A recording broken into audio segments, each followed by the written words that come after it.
Según las autoridades de Moscú, la ciudad ha sido blanco de cientos de drones ucranianos, en lo que parece ser el mayor ataque contra la capital rusa hasta ahora en el conflicto. Tras varios ataques con drones, se han suspendido los vuelos en el aeropuerto internacional de Sheremetyevo, en Moscú. Según las autoridades, al menos 91 drones ucranianos que apuntaban a la capital rusa fueron derribados. Rusia en llamas. Tanto para el pueblo ruso como para el ucraniano, los meses de explosiones, refinerías en llamas, sirenas y líneas eléctricas caídas han sido la norma. Moscú, que antes creía estar librando una guerra fuera de sus fronteras, que antes eran seguras, ahora cree que está librando una guerra dentro de sus propias fronteras. Rusia siente las garras de Ucrania, no solo en Kursk y Donbass, sino incluso en sus propias bases, gracias a las atrevidas ofensivas de Kiev y a sus creativas tácticas con drones. Refinerías de petróleo en llamas, instalaciones militares que explotan, sirenas que suenan en medio de la noche. Todo esto demuestra cómo Ucrania ha avivado la guerra dentro de Rusia. Entonces, ¿por qué Putin no puede detener estos ataques? ¿Por qué Ucrania es capaz de golpear tan duramente a las ciudades rusas? La forma en que se desarrolle la batalla dependerá de cómo se respondan estas preguntas. Esta película nos mostrará el caos en Rusia y nos proporcionará una visión más cercana de los detalles de los ataques más recientes. Por favor, recuerda darle a me gusta, suscribirte a nuestro canal y habilitar las notificaciones antes de que empecemos para que puedas estar al día de nuestras últimas novedades. Ucrania se está preparando para cortar el suministro de energía de Moscú y está intensificando sus ataques a las instalaciones rusas. En este sentido, ayer los drones ucranianos atacaron simultáneamente una planta y una refinería de petróleo en Rusia. Los ataques tuvieron lugar en Briansk y Leningrado. Entonces, los drones bombardearon la refinería Intez de Kirishinev-Tyork, que se encuentra a 780 kilómetros de la frontera estatal ucraniana. Alexander Drozdenko, el gobernador regional de Leningrado, verificó el ataque. Como parte de la defensa aérea rusa, dijo el gobernador, un dron fue derribado al acercarse. Otro fue derribado mientras sobrevolaba los terrenos de la empresa, y uno de los tanques resultó dañado por fragmentos de sus restos. La Agencia Federal de Transporte Aéreo de Rusia detuvo momentáneamente los vuelos en el aeropuerto Pulkovo de San Petersburgo tras el ataque. Sin embargo, estas limitaciones fueron finalmente eliminadas. La segunda refinería de petróleo más grande de Rusia, Intez de Kirishinev-Tyork, está situada cerca de la ciudad de Kirishi, en la región de Leningrado, a unos 780 kilómetros al norte de Ucrania. La fábrica recibe crudo por oleoducto desde centros de distribución en la región de Yaroslavl y procesa petróleo de las regiones de los Urales del Volga y Siberia Occidental. En términos de cantidad de combustible que produce, es la mayor refinería de petróleo de Rusia. La instalación, que procesa 20,1 millones de toneladas de petróleo al año, es propiedad de Surgutneftgaz. También sobrevolaron drones ucranianos la región de Briansk. Su objetivo era la empresa Konservsushprod de Starodub, que fabrica raciones secas para el ejército ruso. Los medios de comunicación públicos y locales afirmaron que se utilizaron misiles de aviones no tripulados Peklo para atacar la fábrica. En las inmediaciones de la planta, los lugareños informaron haber oído 7 explosiones, seguidas de un incendio. Según Alexander Bogomis, gobernador de Briansk, 6 aviones no tripulados fueron los responsables de los ataques a la ciudad de Starodub. Según los informes, las fuerzas de defensa aérea del Ministerio de Defensa ruso destruyeron 9 drones de tipo aeronave sobre la región de Briansk. Sin embargo, ¿qué misiles dron Peklo se utilizaron en estos ataques y cuáles son sus características? Ucrania comenzó a obtener sus propios misiles a principios de diciembre. El presidente Volodymyr Zelensky anunció el primer envío de misiles dron Peklo al ejército ucraniano. Estos nuevos drones tenían unas características muy impresionantes. El arma de fabricación local más reciente, llamada Peklo, o infierno en ucraniano, es mucho más portátil que los misiles balísticos tácticos de Kiev y el Cruz occidental. Según los informes, el Peklo puede recorrer hasta 700 kilómetros, a una velocidad de 700 kilómetros por hora. El misil dron Peklo Es una nueva arma en el arsenal de las fuerzas de defensa ucranianas que puede atacar objetivos militares dentro de la Federación Rusa gracias a su relación de alcance. Cabe destacar que los misiles dron, a diferencia de los misiles convencionales, poseen la capacidad de cambiar de dirección, evitar obstáculos y operar en caso de un contraataque del sistema de guerra electrónica. Las habilidades de conducción autónoma del Peklo le permiten llegar a todos estos aeropuertos rusos, poniendo en alerta a unos 20 aeródromos de las fuerzas aeroespaciales rusas. Parece que la zona de devastación del Peklo incluye importantes aeródromos como Milorovo, Savoslaika y Engels. Dentro del alcance del Peklo se encuentran los aeródromos de Engels y Savoslaika, que sirven de base a los bombarderos estratégicos de la Federación Rusa. Otro dato fascinante sobre Peklo es este. Las características de montaje del misil UAV en la parte superior del cuerpo muestran que puede ser lanzado desde aviones de combate, que son portaaviones, en lugar de desde tierra. Esto mejora las capacidades tecnológicas y tácticas de Peklo y su capacidad para atacar objetivos en las zonas profundas de la Federación Rusa. Las imágenes oficiales dan algunas indicaciones de las características del misil Peklo, aunque sus especificaciones precisas aún no se han hecho públicas. En cuanto a las medidas, se dice que la envergadura y la longitud del Peklo rondan los 2 metros. Es improbable que la ojiva pese más de 50 kilogramos debido al pequeño tamaño del misil. Conceptualmente, esta estimación es análoga a sistemas como el Barracuda de Anduril. Aunque es físicamente posible aumentar el peso de la ojiva, hacerlo reduciría correspondientemente el alcance del misil. Un pequeño motor turborreactor impulsa el Peklo, aunque aún se desconoce el modelo exacto. Los valores de empuje de 400-600 newtons, que pueden alcanzarse con motores que pesan de 4 a 8 kg, podrían ser adecuados para tales sistemas aerotransportados. Con motores que pesan unos 17 kg, el empuje máximo puede superar los 1500 newtons. En fotos más cercanas y detalladas se pueden ver elementos aún más fascinantes. Por ejemplo, es evidente que el casco del misil Peklo se construyó utilizando remaches y metal, dos materiales utilizados en la construcción de aviones. Los cascos pueden fabricarse a escala industrial gracias a este método fiable y probado. La instalación de piezas y conjuntos se ve facilitada por el número limitado de grandes porciones del casco. El motor se coloca en el exterior, como se ha descrito anteriormente. Esta decisión de diseño probablemente facilitará la instalación, conservará el espacio del casco y eliminará la necesidad de tomas de aire. Las autoridades afirman además que estos misiles, conocidos como Peklo, tienen un precio razonable y son capaces de rendir a la par que otros misiles de cruceros rusos. El precio estimado del misil vehículo aéreo no tripulado Peklo es de $1 millón. Con un gasto mínimo, Ucrania es capaz de atacar a Rusia con ataques devastadores.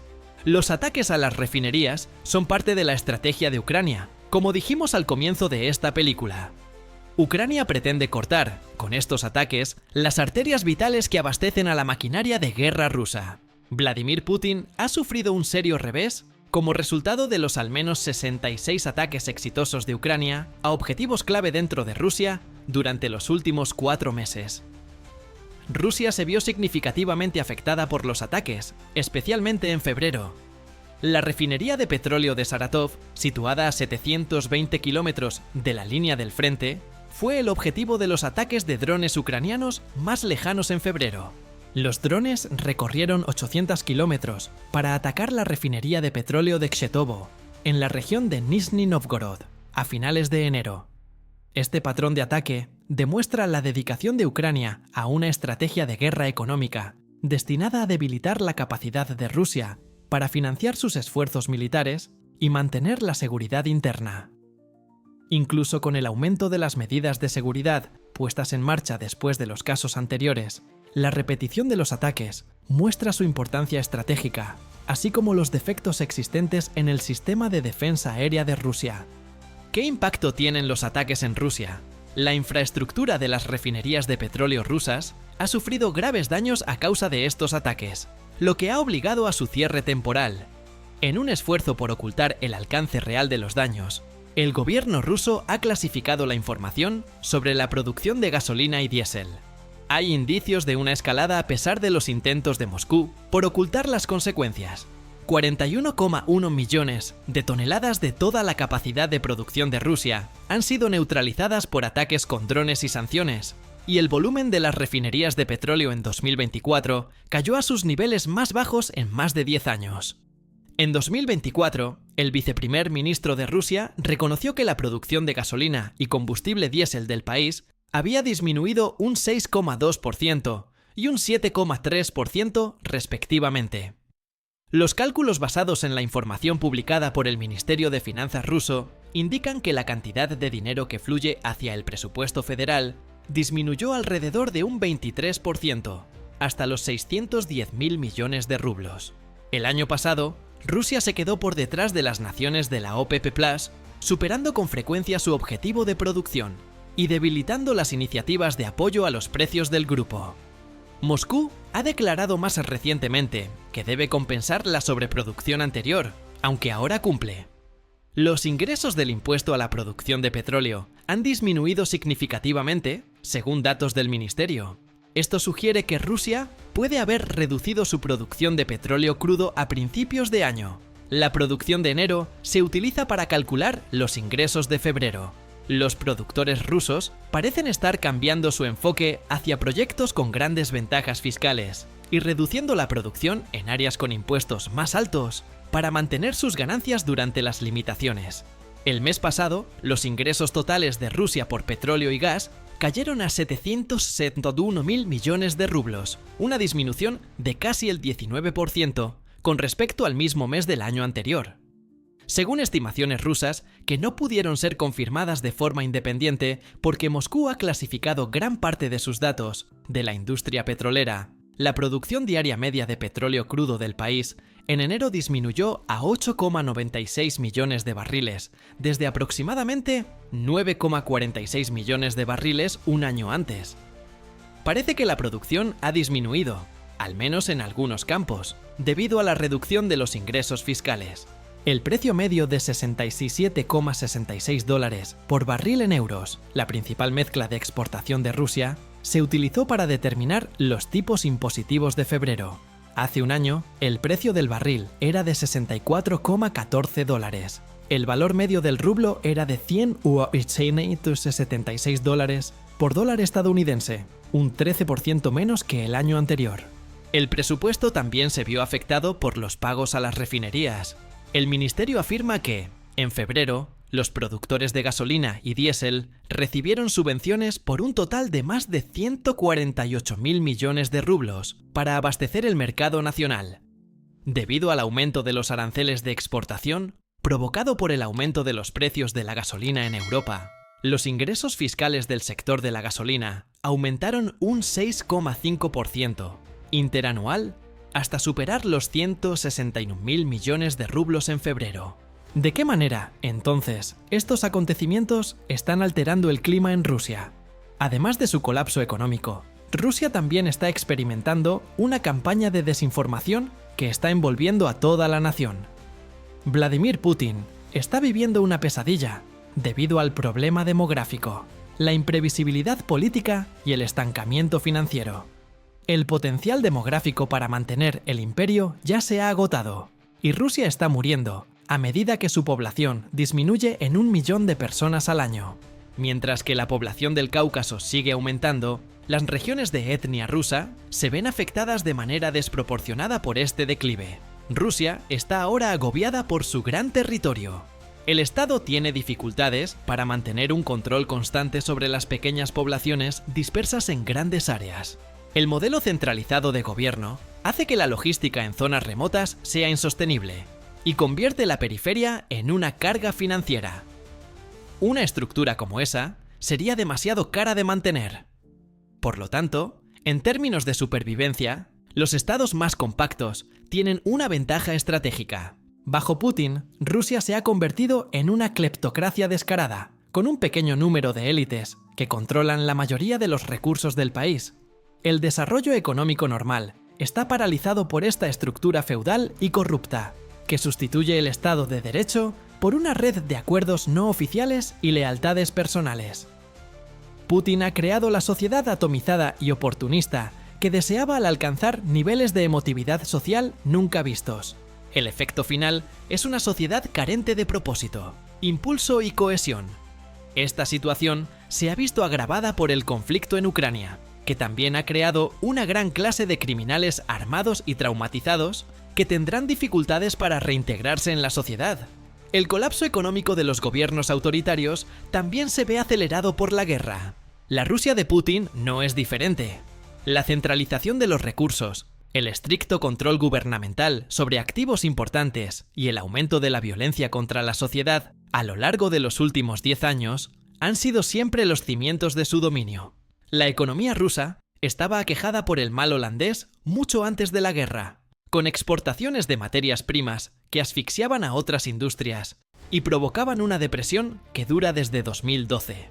A medida que los recursos alimentan la maquinaria de guerra, las sanciones impiden ahora el acceso a la tecnología occidental, paralizan la industria de las materias primas y hunden la economía civil. Como resultado de la creciente brecha entre el gasto militar y el civil, ha surgido una economía de movilización tradicional. Putin considera la guerra como un medio para conservar el poder, así como una táctica. Irónicamente, sin embargo, provoca un sobrecalentamiento sistémico que erosiona los cimientos económicos del régimen. El sobrecalentamiento de la economía se produce cuando el crecimiento supera la capacidad sostenible. La guerra acelera este proceso en las dictaduras porque los recursos se desperdician de manera ineficiente, lo que tiene los siguientes efectos. El primer efecto es un fuerte aumento de la inflación. El gasto en defensa y en el ejército aumenta los costes. Esto ya ha ocurrido en Rusia debido a la escasez de productos y al aumento de los precios de los alimentos. La falta de trabajadores es el segundo efecto. La guerra reduce la producción económica, al obligar a las personas a trabajar en fábricas militares y en el frente. La emigración y la pérdida de personas en edad de trabajar dan lugar a una reducción de la calidad de la mano de obra. El tercer efecto es un déficit fiscal cada vez mayor. El Estado utiliza la emisión de dinero para financiar la guerra, lo que amenaza la estabilidad del rublo y lleva a la economía al colapso. El patrón es bien conocido: estancamiento gradual, pérdida de competitividad y crecimiento a corto plazo, como en las décadas de 1970 y 1980 en la URSS. Una economía de guerra puede desarrollarse temporalmente antes de colapsar debido al gasto militar y al aislamiento técnico.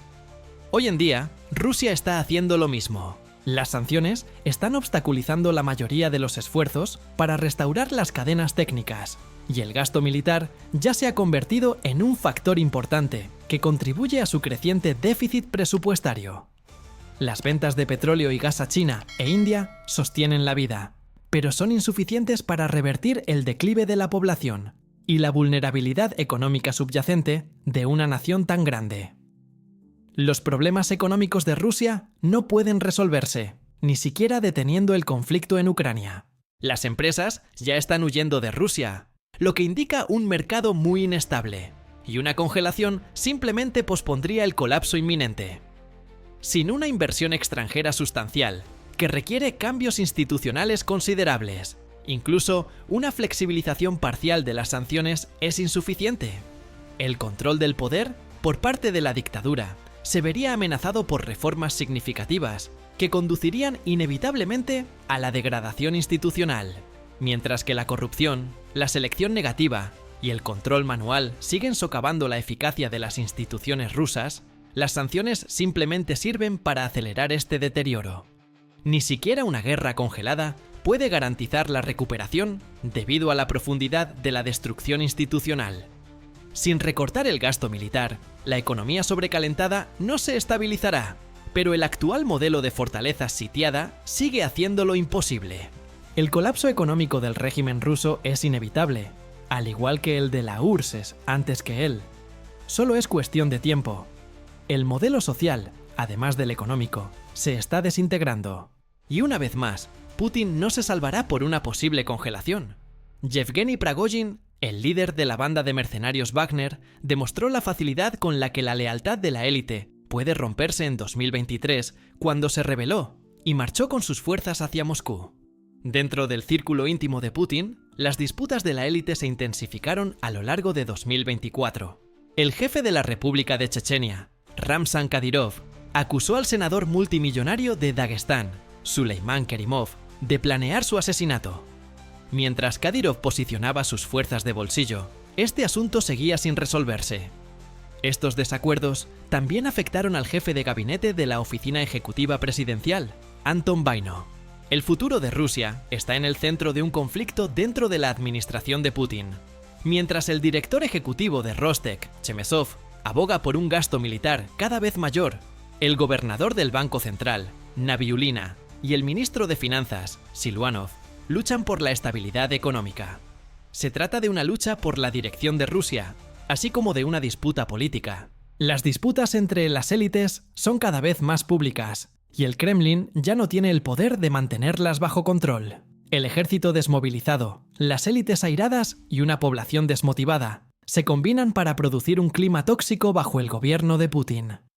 Hay analogías históricas obvias. El Portugal de Salazar se desmoronó en 1974 como resultado de prolongados conflictos coloniales que dejaron un gran número de soldados enfadados y una ciudadanía desilusionada. De manera similar, cuando el distanciamiento de la sociedad con respecto a las instituciones estatales alcanzó un punto de ruptura, la URSS se desmoronó. Putin se ve obligado a tomar una decisión imposible. O acepta una paz que pone en peligro su dictadura, o continúa con un conflicto insostenible. He aquí por qué no sería beneficioso congelar la batalla hasta que hubiera un ganador seguro. Las facciones más radicales de Rusia ya no respetarían su autoridad. Kadyrov, los nacionalistas y la extrema derecha considerarían un punto muerto como debilidad y traición. Los veteranos armados regresarían a casa en masa, abatidos y enfurecidos. Su resentimiento, su experiencia en tiempos de guerra y su armamento podrían conducir a una ola de actividad criminal que socavaría aún más al gobierno. Es probable que Putin sea consciente de esta trampa. Por lo tanto, una teoría es que Putin solo podría tener una opción si avanza en la dirección de la paz, y esa alternativa es deshacerse de los radicales en su gobierno antes de que se rebelen contra él. En cualquier momento, cualquier cosa podría hacer que este sistema colapse. Agradecemos que nos vean.